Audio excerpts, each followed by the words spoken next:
Sosiologi kesehatan dapat didefinisikan sebagai sebuah cabang yang berada di dalam lingkup studi sosiologi yang memberikan penjelasan mengenai pemahaman antara hubungan masyarakat dan kesehatan. Dalam hal ini, sosiologi kesehatan juga dapat berfungsi sebagai solusi terhadap metode medis dalam upaya kesiagaan dalam menghadapi bencana yang tentunya dapat mengancam dan mengganggu kehidupan bermasyarakat. Pada dasarnya, bencana terbagi menjadi 3 jenis. Yang pertama adalah bencana alam. Bencana alam terjadi sebagai akibat peristiwa alam itu sendiri. Bencana alam ini dapat dibedakan menjadi beberapa tipe yang meliputi bencana alam geologi, meteorologi, dan ekstraterestrial. Yang kedua adalah bencana non-alam, di mana bencana ini diakibatkan dari peristiwa non-alam berupa kegagalan teknologi dan modernisasi, epidemi, serta wabah penyakit. Dan yang terakhir adalah bencana sosial. Bencana sosial diakibatkan dari ulah manusia itu sendiri, misalnya seperti aksi teror dan juga konflik sosial yang terjadi dalam masyarakat. Di Indonesia sendiri, bencana alam menduduki peringkat tertinggi sebagai bencana yang paling sering terjadi apabila kita bandingkan dengan jenis bencana lainnya.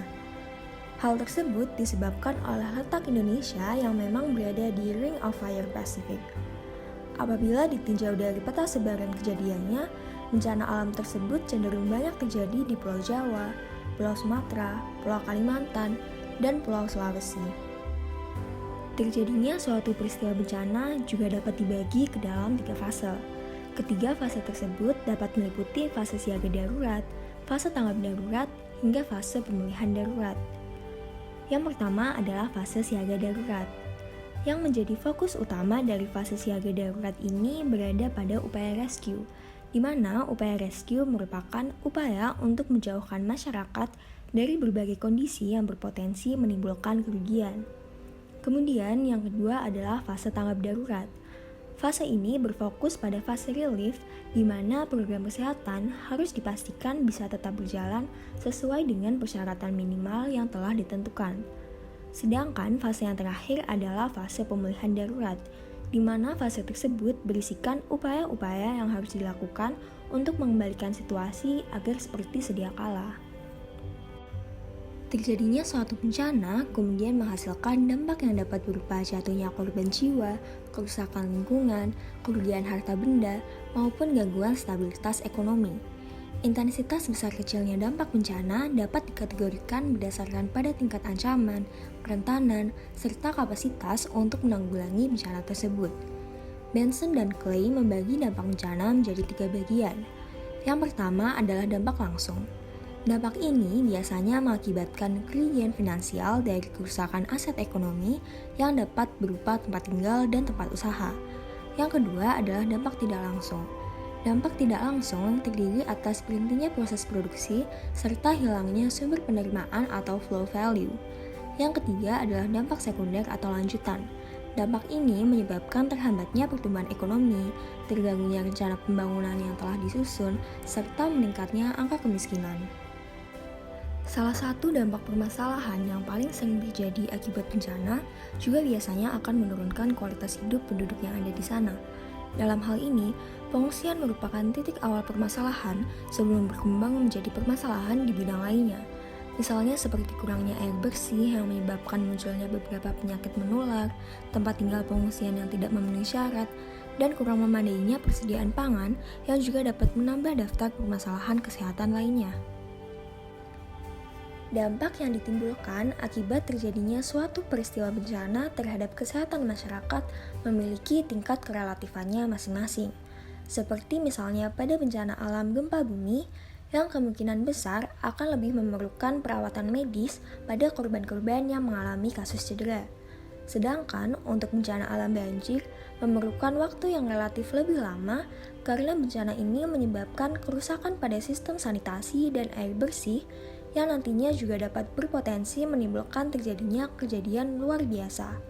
Namun, di balik itu semua, sebenarnya dampak bencana biasanya akan sangat dirasakan oleh kelompok-kelompok rentan, seperti misalnya masalah kecukupan gizi pada balita dan ibu hamil, kondisi fisik ibu yang baru melahirkan, korban cedera, serta penduduk-penduduk yang sedang mengalami kondisi yang tidak sehat. Namun, selain upaya rekonstruksi, hal krusial lain yang penting untuk diperhatikan juga berada pada kondisi psikologis atau kesehatan mental korban yang cenderung memerlukan peran tenaga kesehatan berupa pemberian fokus perhatian pada mereka. Selain itu, tenaga kesehatan juga berperan untuk memantau gizi kelompok rentan, melakukan monitoring kesehatan reproduksi perempuan yang merupakan korban bencana, promosi gaya hidup bersih, serta pemulihan kebersihan lingkungan.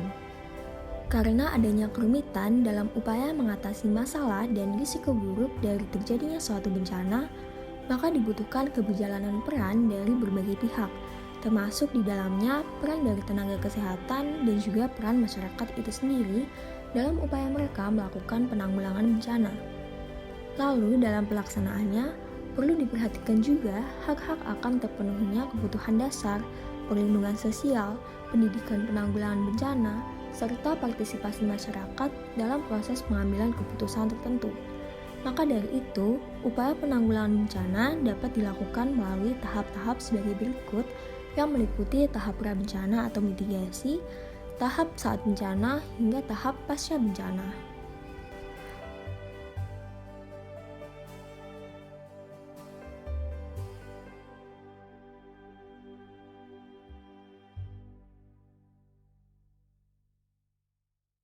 Pada tahap yang pertama, ada tahap pra-bencana atau tahap mitigasi, di mana tahap mitigasi ini merupakan upaya-upaya yang dilakukan untuk meminimalisasi risiko bencana melalui proses pembangunan infrastruktur serta peningkatan kemampuan masyarakat dalam menghadapi bencana.